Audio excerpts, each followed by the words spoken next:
Out of all the games that I've played throughout my life, Skate 3 happens to be my most played game out of them all. Throughout the whole Skate series, I've spent countless hours exploring the maps and replaying the story. I feel like every time I return to one of the games, I always find something new, or something new is shown to me.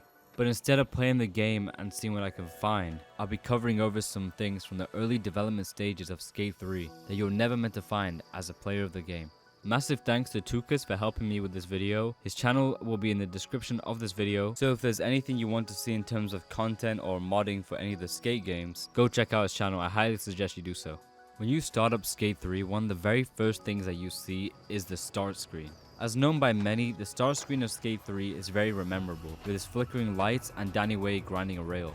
However, the start screen of Skate 3 was not that complex as it is known now. Originally, it just had the text Skate 3 with the start button, and there really wasn't much more to that. It was very simplistic. In any developer build of any game, there's always a test map. From what we have, it seems pretty standard, with places where you can try transitions, grinds, different slopes and terrains. As you can see, a lot of textures are quite bugged. That's just simply because of the files just being corrupted, and that will be an ongoing theme throughout this whole video. One scene seems to be taken exactly from Skate 2. This could mean that possibly this final map for Skate 3 was going to be similar to Skate 2's, but I really have no clue. Speaking of changes, the text seems to be a lot different than the final game. When you get a score or when you even do a trick, it seems more grunge like Skate 2 rather than clean like the final game of Skate 3. Speaking on gameplay changes, Skate 3 has a hidden difficulty which is accessible using mods. This difficulty is called Motorized, and it feels like it's between easy and normal difficulty, something similar to Skate 2. Some of the map changes that I've seen seem to be around the industrial district. As Second and Navy, at the end of the pier, in the water there was meant to be a statue of a mermaid seen by this file I have in Blender. Unfortunately, the file that we have is very low poly, so we haven't seen the final product if there is one. There's also a ship that seems to be completely tangible. This could have possibly been accessed using the pier.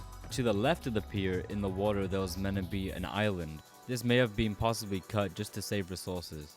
In the parking lot in the middle, there is a sign that says Port Carventon Market.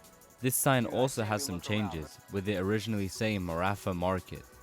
At the bottom of the quarry near the abandoned warehouse, there are two domes with the same word Marafa on it. However, the logo used to be completely different, and you can see possible notes with the word builders on it. At the quarry there is a mega ramp, and this leads you to a room in the mountain. Comparing both builds, there really isn't much difference besides the yellow scaffolding not being present. Early builds of the game have completely different styles of lighting, and this can be best seen at the spillway. The lighting seems to be something reminiscent between Skate 2 and Skate 3's lighting styles. Near to the middle of the spillway, you can see a difference in the lighting, and some textures are completely different than in the final build of the game. But yet again, some textures are completely corrupted, which can be best seen in the coloring of the rail.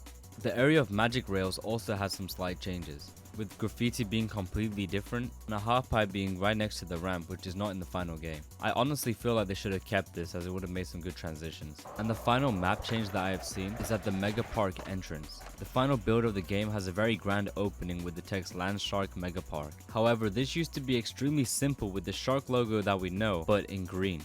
It is found that Rob Dyrdek's Fantasy Factory from Skate 2 was also intended to be in Skate 3. This was around the time between Skate 2 and Skate 3's development. The only difference for this version of the map was the lighting, which happened to have the Skate 3 lighting rather than the Skate 2's lighting. Unfortunately, I do not have footage that I can show of this, so this is the closest footage that I have, by using mods made by the community allowing me to play on Skate 2's DLC maps.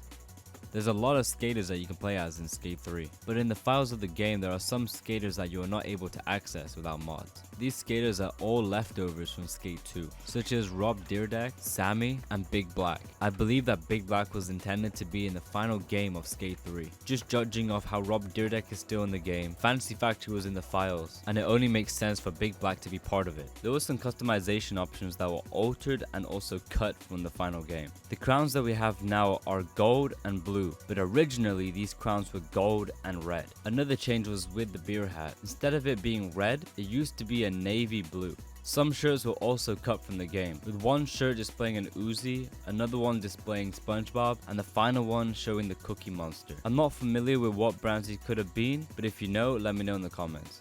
If If you guys enjoyed the context of this video and want me to make another one on Skate 2, let me know in the comments. I've also missed out one thing when I was showing the spillway, so if you notice what that is, make sure you write it in the comments as well. Also, another massive thanks to Tukas and the whole modding community. They've really done a lot for all the skate games to add more content for the players, so I'm forever thankful for their work. So yeah, much love to them. Also, don't forget to follow my socials.